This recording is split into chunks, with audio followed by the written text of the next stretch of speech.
Nosso tema então é: Deus queria um povo missionário desde o princípio. E nós vamos navegar por vários textos bíblicos, particularmente do Velho Testamento, porque há pessoas que têm já dificuldade com a visão missionária, e alguns entendem que ela só começa a existir em Jesus, ali no Novo Testamento, na Grande Comissão, em Mateus 28, de 18 a 20, mas não. Deus sempre desejou que o seu povo fosse um povo missionário, desde Israel de sangue, descendência de Abraão, e isso chega até nós hoje, Igreja do Senhor Jesus, que é agora povo de Deus, descendência de Abraão. Isso é uma coisa que eu gosto de frisar, porque muitas vezes parece que a igreja moderna, ou parte da igreja, quase que assim, coloca os judeus no pedestal. Eles foram importantes no plano redentor e nós devemos a eles muitas coisas preciosas, mas agora nós somos o Israel de Deus. E mesmo os israelitas, para serem salvos, precisam render seus corações ao Messias, que é Jesus. Mas enfim, precisamos entender isso. Nós hoje somos o Israel de Deus. E o princípio que Deus estabeleceu lá serve para nós hoje, igreja. Aliás, vale muito para nós hoje, igreja do Senhor Jesus. O Senhor sempre quis um povo missionário, e Ele separou um povo para manifestar a sua glória em toda a terra. A expressão toda a terra aparece em 173 versículos, pelo menos na nossa versão revista atualizada. Se você buscar a expressão toda a terra, só toda a terra, sem pensarmos nas suas variantes, ela aparece em 173 versículos. Nós somos chamados para proclamar a toda a terra. O povo de Israel no Velho Testamento já era chamado para proclamar toda a terra. Desde que Deus chama Abraão, ali em Gênesis 12, Ele tinha dito isso: Abraão, em você serão benditas todas as famílias da terra. O Senhor separou um povo, não para que aquele povo ficasse orgulhoso de ser o povo do Deus verdadeiro, era para que aquele povo, ele manifestasse a glória de Deus, e todos os demais povos desejassem o Deus de Israel, o Deus daquele povo. Somos chamados para proclamar a toda a terra. E veja que interessante, 1 Crônicas 1:23 diz assim: cantai ao Senhor todas as terras, proclamai a sua salvação dia após dia. E o Salmo 8, verso 1 diz: Senhor, Senhor nosso, quão magnífico em toda a terra é o seu nome, pois expuseste nos céus a tua majestade. O Senhor revela a sua majestade, para que todos os povos saibam que Ele é Deus. E o Senhor convida todos os povos a cantar ao Senhor. Como é que todos os povos cantarão ao Senhor? Cantarão ao Senhor porque verão a glória dEle no meio do seu povo. O Salmo 8, verso 9, o mesmo Salmo 8, no verso 9 diz assim: ó Senhor, Senhor nosso, quão magnífico em toda a terra é o teu nome. O nome do Senhor magnificado em toda a terra. Salmo 19, verso 4. No entanto, por toda a terra se faz ouvir a sua voz, e as suas palavras até os confins do mundo. Isso não é só por causa da revelação natural de Deus na natureza, mas as suas palavras se fazem ouvir até os confins do mundo, porque o seu povo deve fazer isso. Desde o Velho Testamento já era assim. O povo do Senhor devia proclamar as verdades do Senhor. O Salmo 33, verso 8 diz assim: tema ao Senhor toda a terra, temam-no todos os habitantes do mundo. Como o temor atingirá toda a terra? Através da pregação do povo do Senhor. Não só da igreja agora, mas do povo do Senhor no Velho Testamento, da igreja do Senhor no Velho Testamento, ou seja, os israelitas. O Salmo 47, verso 2: pois o Senhor Altíssimo é tremendo e o grande Rei de toda a terra. Ele é o Rei de toda a terra. Ele deve ser proclamado em toda a terra, porque Ele é o Rei de toda a terra. Quer os homens gostem disso ou não, quer os homens creiam nisso ou não, isso não muda a verdade que Deus é Deus. Não muda. Durante muito tempo eu andei com uma frase no carro que nós tínhamos, que dizia assim: Deus sem você é Deus, você sem Deus é nada. Não importa se você crê nele ou não, não importa se os ateus creem no Senhor ou não, ele continua reinando sobre toda a terra, e o prejuízo é de quem não crê. Mas o Senhor é o Rei de toda a terra. Verso 18: E reconhecerão que só tu, cujo nome é Senhor, és o Altíssimo sobre toda a terra. Reconhecerão, porque o Senhor se manifestará, e nós devemos pregar. É através do seu povo que deve testemunhar, e já devia ser assim desde os tempos do Velho Testamento. O salmo que nós cantamos, Salmo 96, verso 1: Cantai ao Senhor um cântico novo. Cantai ao Senhor todas as terras. Todas as terras devem cantar ao Senhor um cântico novo. Como? Através da proclamação de Jesus ao mundo inteiro. O povo de Israel devia proclamar o Senhor Jeová no Velho Testamento e falar da vinda do Messias para todos eles. Nós devemos proclamar o Senhor, devemos proclamar Jesus e falar do fato de que Ele já veio e um dia tornará para nos buscar, e esse será o último dia nessa terra.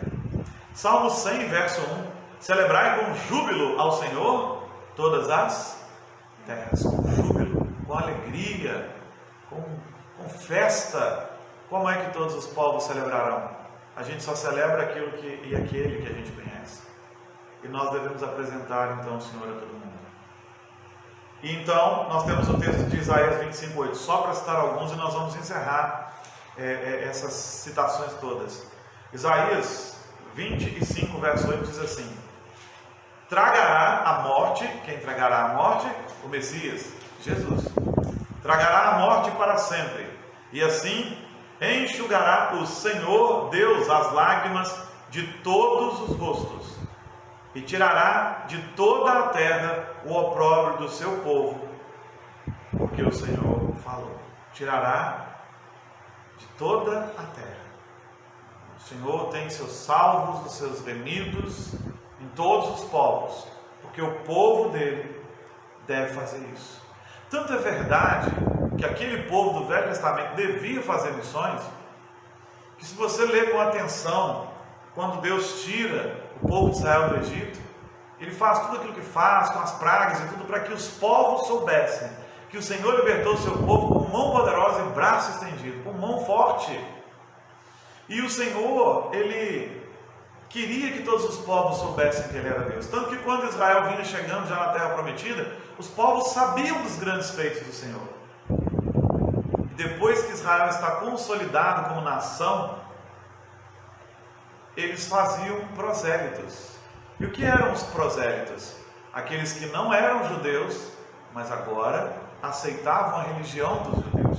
Eles não eram judeus de sangue, não eram filhos de Abraão de sangue, mas se tornavam judeus e eram adotados pelo povo judeu. Passavam pelos rituais dos judeus e se tornavam povo de Deus. Mateus 23, 15, Jesus já falava disso. Ele diz assim: ai de vós, escribas e fariseus hipócritas, porque rodeais o mar e a terra para fazer um prosélito, e uma vez feito, o tornais filho do inferno 2 vezes mais do que vós. Mas Jesus está falando que os prosélitos eram feitos, e o judeu sabia disso. O problema é que o judeu estava fazendo prosélitos no tempo de Jesus e tornando esses homens tão legalistas, tão duros, que esses homens não conheciam o Messias de verdade, por culpa dos judeus que não estavam pregando da maneira correta. E nós temos um muito famoso prosélito no Velho Testamento, que é Naamã. 2 Reis capítulo 5, verso 15, diz assim: voltou o homem de Deus, ao homem de Deus, ele e toda a sua comitiva, veio, pôs-se diante dele e disse: eis que agora reconheço que em toda a terra não há Deus, senão em Israel. Agora, pois, te peço, aceites um presente do teu servo. E esse homem se declara servo do Senhor e antecipadamente pede perdão se em algum momento, para cumprir uma obrigação política, ele tivesse que comparecer diante dos deuses do seu povo, porque ele não cria mais aqueles deuses. Esse é Naamã, aquele leproso, que não conseguia ser curado. Então uma jovem judia que era serva na sua casa, nós não sabemos como ela foi parar lá, mas foi, ela declara que o Deus de Israel podia curá-la e que havia um profeta em Israel que podia fazer isso. Ela prega o Evangelho, ela prega no Deus verdadeiro, e Naamã se torna um prosélito, ou seja, um homem não judeu de nascimento e de modo nenhum, que agora se torna um judeu, servo do Deus Altíssimo. O prosélito era muito comum no Velho Testamento, mais do que a gente imagina. E o Senhor abriu esse precedente, porque a ideia do Senhor não era nem um precedente, ele abriu esse dispositivo, ele tinha esse dispositivo, porque a ideia era: Israel vai manifestar a minha glória, os outros povos, gentes de outros povos, desejarão me conhecer, crerão em mim e serão salvos, serão meu povo. Pena que nem sempre Israel entendeu isso. Então, por que Deus separou um povo?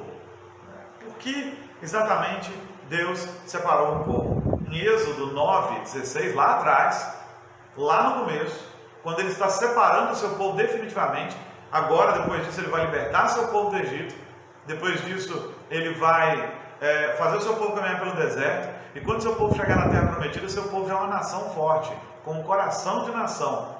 Mas o Senhor revela em Êxodo 9:16 para que ele separou um povo. Ele diz assim: mas deveras para isso te hei mantido, a fim de mostrar-te o meu poder, e para que seja o meu nome anunciado em toda a terra. Deus queria usar o seu povo para anunciar o seu nome em toda a terra. Mas Israel não entendeu isso muitas vezes. Se julgou superior a todos os outros povos, se tornou orgulhoso porque era o povo de Deus e deixou de cumprir a sua missão muitas vezes de manifestar a glória do Senhor aos outros povos. E pior, com essa apatia de proclamar a glória do Senhor aos outros povos, aos poucos eles foram contaminados com os ídolos dos outros povos e por isso foram até levados para o exílio. Por isso muitas vezes foram, no tempo dos juízes, assolados pelos inimigos, depois tiveram reis, mas caíram na idolatria de novo e então foram levados até para o exílio. Mas o Senhor deixa bem claro por que é que ele tinha separado o povo: para manifestar a sua glória no meio desse povo, para que o nome dele fosse anunciado em toda a terra. É isso que o Senhor queria que o judeu fizesse: anunciasse o nome dele em toda a terra. Como os judeus se tornaram muito orgulhosos, começaram a não fazer o anúncio que o Senhor mandou que eles fizessem. Aos poucos, não só eles não influenciaram os outros povos, como começaram a ser influenciados pelos outros povos. Mas o que Deus espera de nós? Alguém pode pensar: para que pensar lá no Velho Testamento? Porque o princípio continua valendo, queridos. Nós, como igreja, somos postos aqui para proclamar a glória do Senhor àqueles que não conhecem o Senhor. É para isso que nós estamos aqui, como igreja do Senhor. Se nós não o fizermos, se ficarmos encolhidos, sem manifestar a glória do Senhor, nós corremos o risco de ser influenciados por esse mundo. E isso é um grande perigo. Alguém já disse, e eu gosto muito de repetir essa frase, que quando o navio entra no mar, que grande bênção é. Mas quando o mar começa a entrar no navio, aí nós temos um problema. Isso se aplica à igreja do Senhor. Quando a igreja entra no mundo para influenciá-lo, que grande bênção isso é. Mas quando o mundo começa a entrar na igreja, nos corações dos crentes, aí nós temos um problema. O que Deus espera de nós? Espera de nós o que ele concretizou em Josué. Em Josué 6:27 ele diz: assim era o Senhor com Josué e corria a sua fama por toda a terra. É para isso que o Senhor nos separou, para que a bondade dele, a graça dele, a misericórdia dele sejam vistos na nossa vida. E essa fama do Senhor, essa grande maravilha do Senhor, ela possa ser manifestada a todos os povos. Não estou dizendo que todos crerão, não, mas estou dizendo que a glória do Senhor está sendo manifestada e há de ser manifestada cada dia mais. E nós temos também uma referência a Salomão em 1 Reis 10:24. Todo o mundo procurava ir ter com ele para ouvir a sabedoria que Deus lhe pusera no coração. Para que é que Deus pôs sabedoria no coração de Salomão? Para acontecer exatamente o que está descrito nesse texto. Para que o mundo viesse ouvir a sabedoria que Deus lhe tinha posto no coração. 1 Reis 10, 24. Enquanto Salomão cumpriu isso, foi uma bênção. Mas depois Salomão celebrou muitas alianças, e toda vez que ele celebrava uma aliança com o novo reino, ele arrumava uma nova mulher, ele se casava com uma nova princesa, contrariando a lei de Deus, porque ele devia ser monogâmico, com uma única mulher. E toda mulher dessa que vinha de outro povo trazia o seu ídolo. E Salomão foi enchendo a sua terra dos ídolos. E toda a sabedoria de Salomão se tornou em nada por causa da sua idolatria. E é assim mesmo. A idolatria leva toda a nossa sabedoria e conhecimento a se tornar nada, se nós sucumbirmos a ela.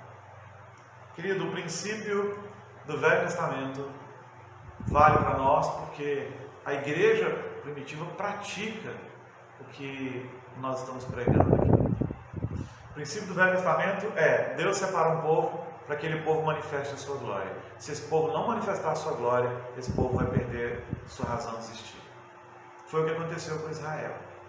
Israel não se preocupou em manifestar a glória do Senhor e acabou que ficou fechado em si mesmo e ficava arrumando confusõezinhas dentro de si, brigando por se lavaram a mão, se não lavaram a mão, brigando se lavaram o copo, se não lavaram o copo, por que os discípulos de João jejuavam, por que os de Jesus não, e foi aquela confusão, porque eles brigavam por coisas de menor importância. Se a igreja do Senhor não espalhar a fé, se ela não for missionária desde o princípio, acontece a mesma coisa, ela fica fechada nas suas quatro paredinhas, e ela começa a brigar por pouca coisa, a brigar porque a cor da parede da igreja não está bonita, porque a fonte que estão usando no slide que se usa na projeção lá para projetar o cântico não está legal. E vão ficar brigando por coisas que não têm a menor importância, porque eles estão fechados ali no clubinho deles. O Senhor não espera que a gente tenha um clube, o Senhor espera que a gente tenha uma igreja. O Senhor não espera que sejamos uma panela, estamos proibidos de ser panela. E se formos panela, tem que ser sem tampa, para ir caindo mais e mais e mais lá dentro. E a igreja primitiva, ela fazia isso. Ela partia o pão de casa em casa, ela perseverava na doutrina dos apóstolos, na comunhão, no partir do pão, nas orações. Cada homem daquele era um evangelista por excelência. Você vê Estevão evangelizando, ele não era um apóstolo, não era um presbítero, ele era um diácono, mas isso não importava. Ele fazia sua função diaconal, ele pregava a si mesmo. Você vê Filipe não era contado inicialmente com tanta assim proeminência, e de repente nós vemos Filipe ali em Atos 8 evangelizando de uma maneira tão especial. Barnabé não era um dos 12 apóstolos, mesmo assim ele fez uma doação maravilhosa para a igreja, ele investiu no apóstolo Paulo, ele investiu no João Marcos e ele pregou o evangelho, e a igreja contava com a simpatia de todo o povo. A igreja primitiva entendeu. A igreja primitiva é aquela primeira igreja de Atos dos Apóstolos, a igreja dos primeiros anos, que ela entendeu que ela tinha sido separada pelo Senhor para pregar o evangelho, e eles faziam isso. Até no meio da perseguição eles faziam isso. Quando veio a perseguição aos cristãos, eles saíram de Jerusalém, se espalharam por várias cidades, e o que eles fizeram naquelas cidades? Pregaram o evangelho. Pregaram o evangelho. Quando acontece isso, que a gente chama de diáspora cristã, a dispersão, os crentes são espalhados por todas as cidades ali da região. Eles pregam o evangelho. Eles entenderam. Nós precisamos também compreender isso, né? Estamos aqui para compartilhar do evangelho, para pregar o evangelho, para falar do evangelho santo a todos, a toda a terra, indo e estando aqui, indo e permanecendo, enviando, e enquanto oramos e seguramos as cordas dos missionários que foram aqui, pregando o evangelho. Muitas vezes as pessoas resistem: por que nós vamos mandar missionários para Angola, para a China, se aqui há pessoas que não conhecem o evangelho? Porque aqui já tem missionários, somos nós. Então nós estamos aqui para pregar o evangelho. E como nós aqui já somos uma igreja consolidada, nós enviamos outros missionários e sustentamos lá. Então uma igreja tem 100 membros, são 100 missionários, ou devem ser. Outra tem 200 membros, são mais 200 missionários. Outra igreja aqui tem 500 membros, são mais 500 missionários. E se nós juntarmos todas as igrejas que conhecem a Cristo nessa cidade, verdadeiramente o Cristo bíblico, e se eles forem 5.000 pessoas, então eles devem ser 5.000 missionários. Por isso aqui não precisamos manter missionários como mantemos em outros países, porque nós estamos aqui. Mas há países que não há ninguém, ou pouquíssimos, e ainda precisando de treinamento, e também nós enviamos. Então nós fazemos missões orando, evangelizando, enviando. Esse é o princípio. Deus sempre quis um povo missionário. Israel devia ser um povo missionário. Nós agora que somos Israel de Deus, devemos ser um povo missionário. E quando isso termina? Só com a volta de Jesus. Porque o Senhor nos chama para sermos missionários. Pregarmos a palavra dele. Pregarmos Jesus Cristo, o nosso Senhor. Jesus Cristo. E é tão bom quando a gente faz missões assim. Está cumprindo o ID de Jesus. Não tenho nada contra acampamentos, por exemplo. Eu sou fruto de um acampamento de jovens. Eu fui levado a um e lá o Senhor Jesus me alcançou.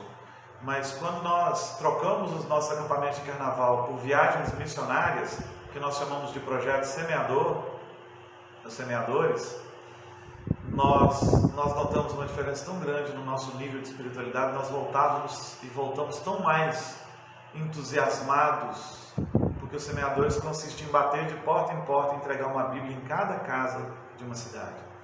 Então a gente sempre doava os 4 dias do carnaval para isso. A gente escolhia um lugar, uma cidade, e doava os 4 dias de carnaval para bater de porta em porta naquela cidade, entregando uma Bíblia.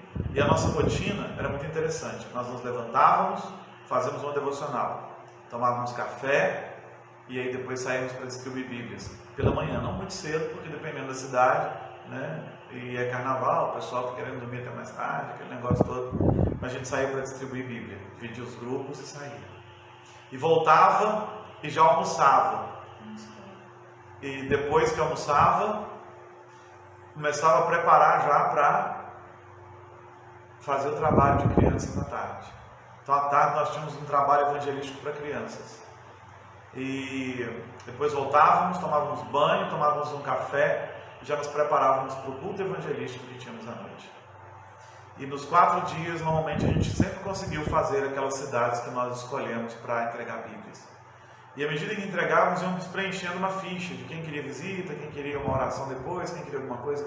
E tudo aquilo fica para o missionário, para o evangelista daquela cidade, para que depois ele volte e visite. Querido, isso é uma experiência muito marcante nas nossas vidas. Foi mais marcante do que qualquer acampamento. E se eu fosse começar a te contar agora todas as histórias que nós já vivenciamos, porque na verdade Semeadores começou lá em 2014, quando eu tive o desejo de entregar uma Bíblia em cada casa de Nova Era. E nós tirávamos os sábados à tarde, com aquele sol quente, e batemos de porta em porta. Em uma cidade de 22 mil habitantes, nós entregamos uma Bíblia em cada casa naquela época. Às vezes no sol de sábado à tarde, às vezes nós tivemos que fazer nas segundas à noite, dependendo do bairro, em lugares onde as pessoas não nos atenderiam se não fosse a segunda à noite. Tinha umas áreas muito difíceis que eu e o presbítero José Carlos e o diácono Hermógenes fizemos a cavalo. Foi uma experiência maravilhosa. Eu me senti um daqueles pioneiros dos primeiros tempos que rodavam os campos ali. E nós entregamos Bíblias naqueles lugares todos. Depois nós fomos para a nossa congregação em Dionísio, entregamos em Dionísio também Bíblia em cada casa. Depois nós começamos a fazer as viagens missionárias. E foi uma experiência maravilhosa. Quando a igreja faz missões, queridos, a coisa acontece de uma maneira muito maravilhosa. Nós fomos chamados para fazer missões. E nós já vimos cada coisa. Nós vimos acontecer cada coisa tão maravilhosa nessas viagens missionárias. Uma hora dessas, talvez eu separe alguns desses relatos para contar para vocês. A gente às vezes acha que o nosso país é um país evangelizado, é um país em que todo mundo já ouviu do Evangelho. Não é. Ah, mas tem pregadores nas TVs, mas muitos deles não estão pregando o verdadeiro Evangelho. Mas as pessoas estão vendo em muitos meios de comunicações. Muitas vezes as pessoas veem, mas não prestam atenção, porque elas não sabem discernir a igreja séria que prega o verdadeiro evangelho da que não é. Então, para eles é tudo uma coisa só, e eles não prestam atenção, e eles não veem. Um dia nós paramos numa casa de uma mulher de mais de 70 anos, que com alegria nos contou como ela estava feliz de receber uma Bíblia. O sonho dela era ter uma Bíblia, e ela não tinha. E ela era de uma igreja teoricamente evangélica, e já congregava lá há anos, e ninguém nunca tinha se preocupado em dar uma Bíblia para ela. Ninguém. E com mais de 70 anos, ela recebe a sua primeira Bíblia, porque Deus nos deu a graça de bater na porta da casa dela. E quando isso acontece, queridos, o Senhor opera os seus milagres. Quando nós começamos a entregar Bíblias num bairro chamado Morada dos Heróis, lá em Nova Era. O bairro, infelizmente, tem muitas dificuldades sociais, com pobreza, com gente que... Tem muita gente humilde mesmo, e tem muita gente pobre financeiramente também, mas tem muita gente que está ali e não quer fazer nada, e tem a questão das drogas. Eu me lembro de que nós entregávamos Bíblia naquele bairro, e nós não fomos abordados, nós não fomos perturbados por nenhum traficante, e eles estavam ali.